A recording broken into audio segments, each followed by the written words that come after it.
Samantala, sa Zamboanga City, mahigit 21 million pesos na halaga ng puslit na sigarilyo ang nasamsam ng otoridad matapos maharang ang isang bangka sa Manalipa Island.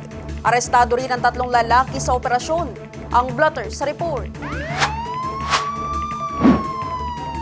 Nasabat ng otoridad lula ng bangka ang 332 master cases ng undocumented cigarettes na may tinatayang kabuang halaga na 21,248,000 pesos.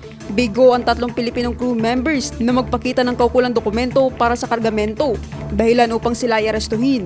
Isinailalim sa inventory at marking ang mga nasamsam na ebidensya bago ito i-turn over sa kustodiya ng PNP, habang ang mga naaresto ay dinala sa Zamboanga City Police Station 4 para sa kaukulang booking, investigasyon at pagsasampa ng kaso kaugnay sa smuggling.